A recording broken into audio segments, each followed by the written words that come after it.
Finland, there is now overwhelming support for membership of NATO. Russia's attack on Ukraine has transformed public opinion here. 76% of Finns now want to join. Before Ukraine, it was just 20%. A reminder probably to much of the population that hasn't really been thinking about it on a daily basis of what war is like when it's of an industrial scale and how Russia fights its wars and its repercussions on civilians, for example. So I think taking all this together, combined with Finland's own history, has made a great majority of the population say, you know, we have a robust defense, but we need to make it even better. This is the border crossing at Vaalimaa, 200 kilometers east of Helsinki. Russia's second city, St. Petersburg, is just 200 kilometers beyond these gates. Not as busy as it used to be, mainly because of COVID, but also because of the diplomatic fallout of Russia's invasion.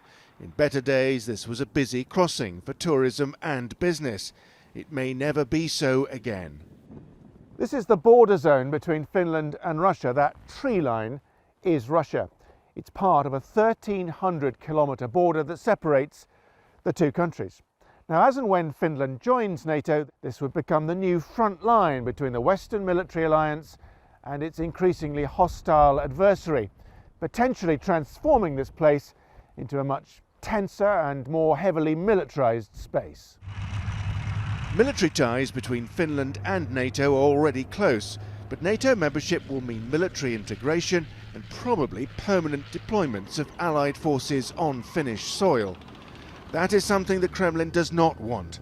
It has threatened Finland and Sweden. There will be consequences to NATO membership. Well, one of them is a wave of refugees coming, cyber attacks. Actually, the authorities told people to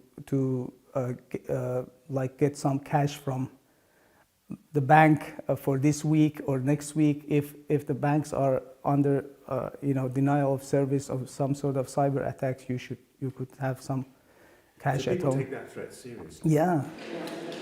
Finland is preparing for the worst. A network of nuclear shelters is always ready.